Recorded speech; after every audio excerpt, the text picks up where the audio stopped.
So we're going to be talking about cleaning and draining and drying your watercraft, because there's more than one reason to be cleaning and rinsing off your eFoil equipment besides salt water. Even in freshwater lakes like Lake Powell, you might have invasive water species, and so you have to make sure you clean and drain and dry your watercraft for the sake of good operation and so that you do not transport invasive species. And we're going to be using the foil as an example, but every single eFoil has its own nooks and crannies and things that you have to worry about, making sure you clean, drain, and dry. And so you'll have to watch out for that. Like the Lift brand, for example, has hoses that you'll have to make sure you flush out. So take off the wing so that nothing is trapped inside the wing or the mast, even just the foot down here. And there's a really good reason that you take off the wing on this brand, which I'll show you in a moment, because you cannot completely drain the water out of the motor because it's water cooled. There's two small holes in the motor area where water comes in to cool the motor, and it doesn't really readily come out on its own. You have to take the wing off, and then you have to set the drivetrain and the mast upside down. So I did have the eFoil tilted sitting on the towels over here, and even that position wasn't enough to drain it because the wing was clogging it. So there's a hole in the bottom of the mast right here, and we're going to watch how much water comes out of this when I tilt it upside down. And there's different cavities, so if you tilt it this way and then this way and this way, water will keep coming out of it.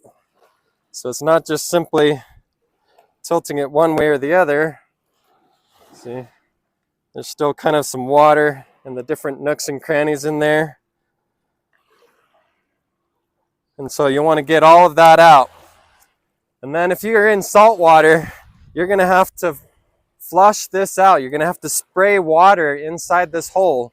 And even better, get yourself a big tub of water and dip this whole thing, submerge it completely inside a tub of water to make sure you get all of those invasive species out and all of that salt water out if you're going to a different lake to get those species out. And yeah, that's pretty much it. Clean, drain, and dry your boat. It's going to make everything last longer and you'll be legal.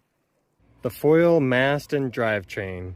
So on the very top, just behind the mast, on the fuselage of the motor, you can see a tiny small hole, and one on bottom behind the propeller. These grooves on the side do not go all the way into the housing. They are not holes, they are not gills.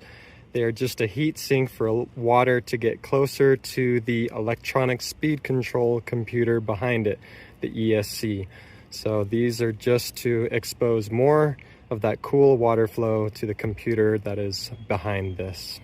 It is no longer recommended by the company to do so, but if you wanted to unscrew the cap at the nose of the fuselage, you can actually do so, simply twisting it as any other twistable, lefty-loosey, righty-tighty. But if you didn't want to take it all the way off, but wanted to loosen it, you can make a gap there for water to potentially come out of the nose as so, by just loosening it, but not taking it all the way off.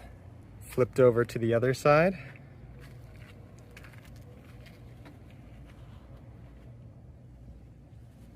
Just for the sake of show and tell, here is a typical plastic storage bin filled with water, fresh water, so that you can rinse out any salt or invasive species out of your equipment.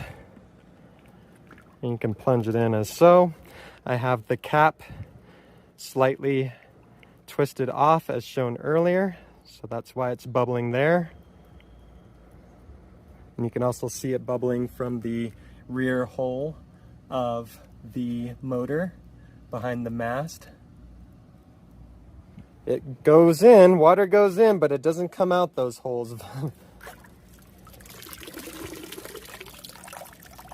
Nose cap screwed all the way on. Let's do another show and tell dunking.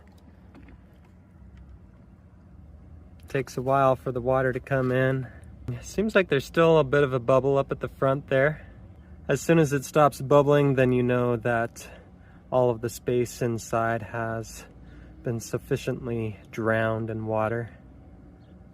You may have to tilt it one way or the other way just to kind of get it into all of the different places that are inside of the drivetrain there until it stops bubbling. There we go. Or you can take a sprayer and you can spray water into the mast while it's upside down. My mast is on its side, but you get the idea. Before you plug it into the charger or the powertrain, make sure that this did not get wet. You do not want to short out your drivetrain or your battery or both because you plugged it in while it was wet or dirty. For some additional show and tell, this is what it looks like when you take the nose cap off of the fuselage motor. And I'm not quite sure exactly what this pinkish goo stuff is, so someone can comment in the comments below and let me know. I'm sure it's some kind of grease application to prevent corrosion or other things potentially. And then the inside from this end, you have some cables sticking out. And this is the big reason why the company decided that they didn't want people to unscrew this for helping to clean and drain and dry their equipment, because moving these cables unnecessarily can cause some major problems. So if you decide you want to remove the cap, you need to do so very carefully and put it on very carefully, and do not wiggle or move these cables if at all possible. So this is kind of the inside here. We're not going to get a deep look in here, but there you go. If you have an EPP foam board, such as the Waydoo Flyer 1, especially the original Kickstarter Waydoo Flyer 1, which the curing process on the foam wasn't perfected yet, you may have issues of the foam collecting and absorbing a small amount of water. If this is the case, as you can see here, it's leaking out the back on my driveway, sloped downward.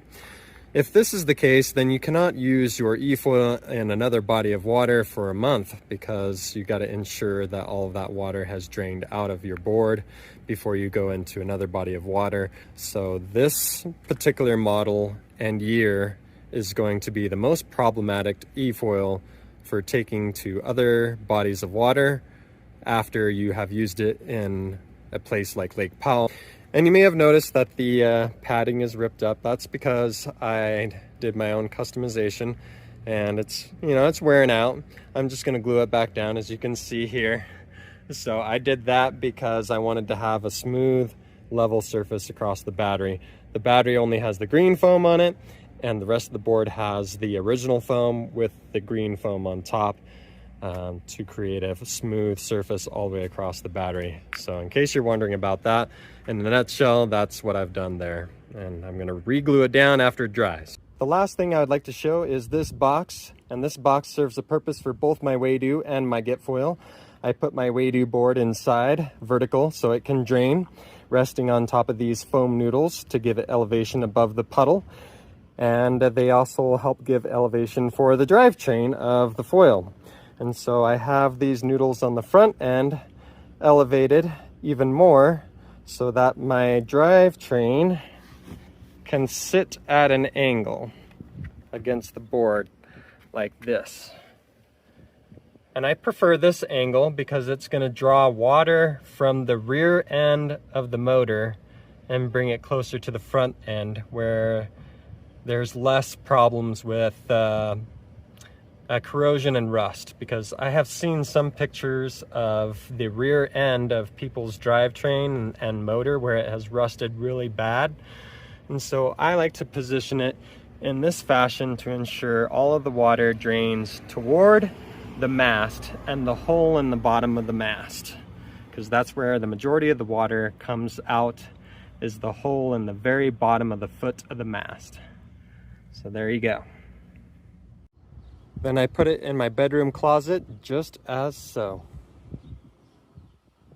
Here is the Waydoo mast and drivetrain. It is much more open, much easier to clean, drain, and dry. You will see here on the bottom that it has some very large holes into the bottom and through, and even the front right there. So it's very easy to get water in and out of the cooling system of the Waydoo Flyer 1. Here's another great side tip. If you still have this bag and the original Waydoo Flyer 1, you can use a large foam noodle on the back and a typical sized foam noodle on the front, and you can use the straps at their full length and it'll keep it nice and snug and even more protected. If anyone out there has the old original bag that they're not using and collecting dust, I would love to take it off your hands. I'll help pay for shipping. So, because mine is pretty dang worn out and doesn't even zip up anymore. In summary, depending on the brand, model, and year of your eFoil equipment, you want to do your best to find and identify all of the places where water may pool and collect in your eFoil gear. Rinse, clean, drain, and dry, and take care of your eFoil, and it'll take care of you, as well as the environment too, so that we can all live life to the fullest. We'll see you in the next video. Remember to subscribe and like and all the rest of the good stuff.